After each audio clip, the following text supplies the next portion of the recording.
आप सभी को जय मसीह की। आज मैं बताऊंगी कि जो 70 चेले प्रभु ने भेजे थे अपनी सेवकाई के लिए, उन्हें परमेश्वर ने क्या बोला और क्या अधिकार देकर उन्हें सेवकाई के लिए भेजा। और वही अधिकार प्रभु यीशु मसीह ने हमें भी दिया है और हमें भी उसने सेवा के लिए ठहराया है। तो हमें परमेश्वर की सेवा कैसे करनी है और हमें किस बात के लिए आनंदित होना है, उसमें परमेश्वर ने बताया है कि तुम्हें किस बात के लिए आनंदित होना है। हालेलुया। तो आज हम देखेंगे कि हम परमेश्वर के कैसे चेले ठहरे और परमेश्वर के आगे कैसे माने। हालेलुया।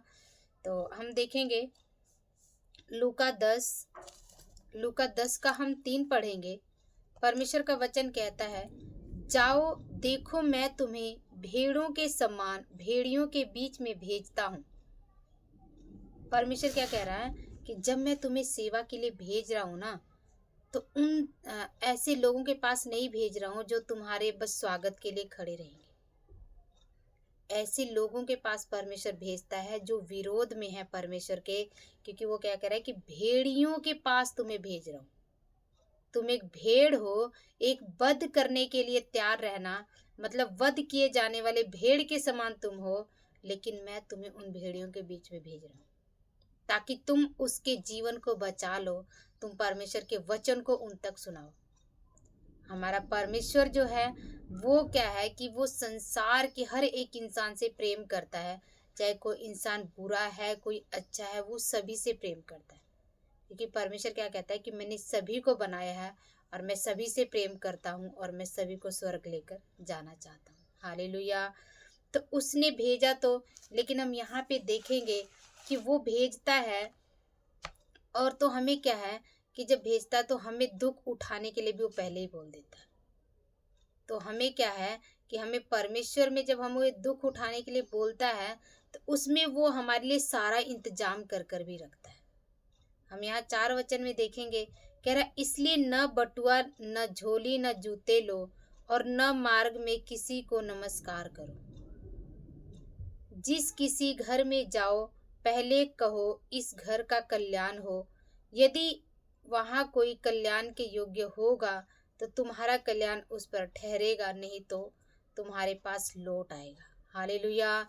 परमेश्वर कह रहा है यदि मैं तुम्हें सेवा के लिए भेज रहा हूँ तो तुम किसी के पास जाते हो पहले तो उन्हें आशीष दो, और यदि वो आशीष को लेते हैं तो इसका मतलब उनका कल्याण होगा, उनका जीवन बचेगा। और यदि वो नहीं लेते हैं, वो तुम्हें परेशान करते हैं, वो तुम्हें दुत्कार देते हैं, वो तुम्हें भगा देते हैं, तो चिंता मत करो। क्योंकि परमेश्वर कहता है कि क्या है कि तुम्हारा कल्याण जो है ना वो तुम्हारे पास वापस आ जाएगा, तुम्हें कुछ भी हानि नहीं होगी। हालेलुया।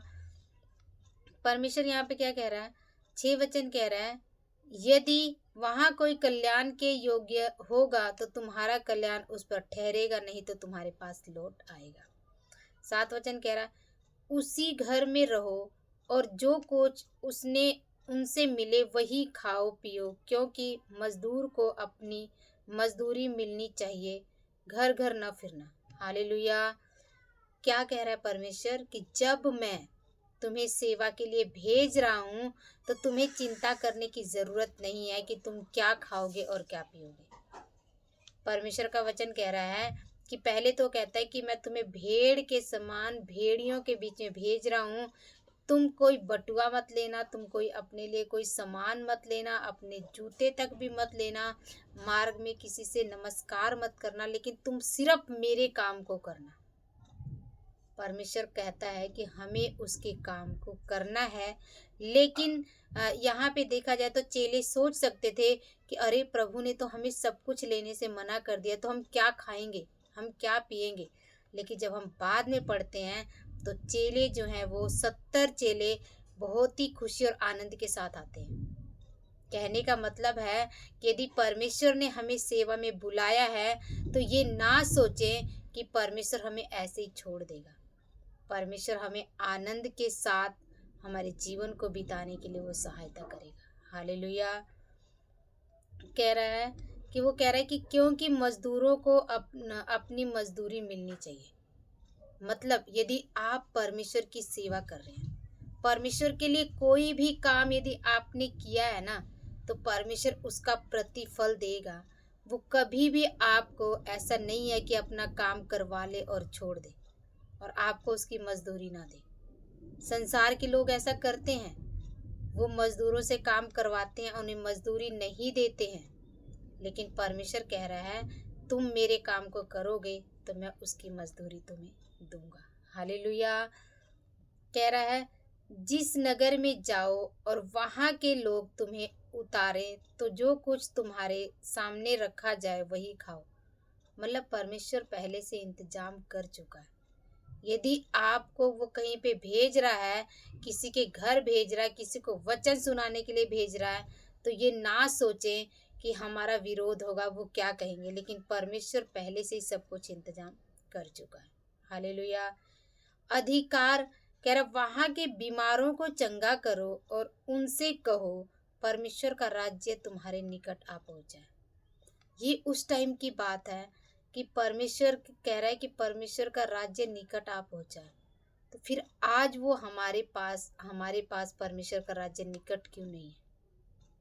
हमें सोचने की जरूरत है कि परमेश्वर के आने का समय बहुत नजदीक है। उसका राज्य जो है वो पहुंच चुका है। हालेलुया।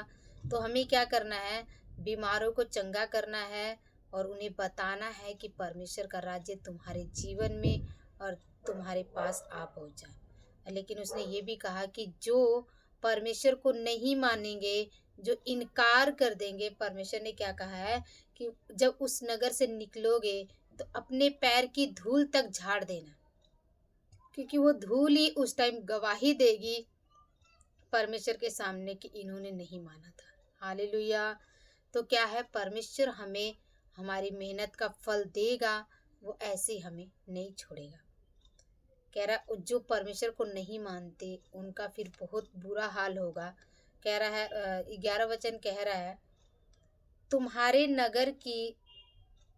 नगर की धूल भी जो हमारे पाँव में लगी है हम तुम्हारे सामने झाड़ देते हैं, तो भी यह जान लो कि परमेश्वर का राज्य तुम्हारे निकट आ पहुंचा है। चाहे तुम मानो या प्रभु को ना मानो, लेकिन परमेश्वर का राज्य तो तुम्हारे पास आ चुका है। हालेलुया। कह रहा, मैं तुमसे कहता हूँ कि उस दिन उस नगर की दशा से सदोम की दशा अधिक सहने योग्य होगी। जो सदोम, हम जानते हैं कि सदोम में परमेश्वर ने गंधक और आग लगा कर जला कर सबको भस्म कर दिया था। तो प्रभु कह रहा है, जो आज परमेश्वर के वचन को नहीं मानेगा, तो वो समय आने वाला है कि जब सब कुछ जलकर भस्म हो जाएगा और फिर कोई बचाने वाला नहीं मिलेगा। फिर पछतावा के अलावा और कुछ भी जीवन में नहीं होगा। हालेलुया। अब जब परमेश्वर ने पहले उन्हें बोला कि मैं तुम्हें भेड़ हो तुम, और भेड़ियों के बीच में मैं भेजता हूँ, और तुम कुछ भी मत लेके जाना, खाने के लिए कुछ मत लेके जाना, अपने पैर में जूते तक मत डालना। लेकिन उन्होंने वो चले गए, प्रभु की बात को मानकर चले गए। अब वो वापस कैसे आ रहे हैं? 17 वचन कह रहा है, वे 70 आनंद करते हुए लौटे और कहने लगे, हे प्रभु, तेरे नाम से दुष्ट आत्माएं भी हमारे वश में है। उन्होंने बड़ा आनंद के साथ बोला कि परमेश्वर तूने तो हमें भेजा था, सेवा के लिए भेजा था, लेकिन वो आनंद करते हुए आ रहे। उन्हें किसी बात की घटी नहीं हुई। परमेश्वर ने उन्हें विरोधियों के पास भेजा। परमेश्वर ने बोला तुम कुछ मत लेना, कुछ खाने की वस्तु मत लेना, लेकिन वो क्या कह रहे? आनंद के साथ। ऐसे में तो यदि इंसानी दिमाग सोचे तो ये होगा कि हमारा क्या होगा, लेकिन वो क्या करे? आनंद के साथ आ रहे हैं। तो जब परमेश्वर हमें कुछ भी कहता है तो हम अपना दिमाग ना लगाएं, लेकिन बस चुपचाप परमेश्वर की बात को मान लें कि प्रभु कह रहा है तो वो अपने आप करेगा। ये ना सोचे कैसे होगा, इतना बड़ा काम है, कहाँ से होगा, कहाँ से पैसे आएंगे। नहीं, परमेश्वर ने कह दिया है तो बस विश्वास कर लो, परमेश्वर अपने आप उसे पूरा करेगा। हालेलुया।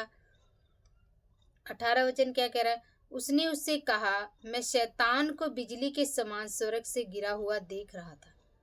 मतलब जब तुमने उस पे अधिकार लिया था तो मैंने शैतान को बिजली के समान स्वर्ग से गिरा हुआ देखा। कह रहा देखो मैंने तुम्हें सांपों और बिच्छुओं को रौंदने का और शत्रु की सारी सामर्थ पर अधिकार दिया। तो वो अधिकार हमें भी परमेश्वर ने दिया है कि क्या क्या अधिकार दिया है उसने। देखो सांपों और बिच्छुओं को रौंदने का। सांप क्या है? जो हमारी जिंदगी में हमें परेशानियां हैं, हमारी बीमारियां हैं, हमारे दुख है, हमारी तकलीफें, वो सब सांप और बिच्छू हैं जो हमें डंक मारते रहते हैं।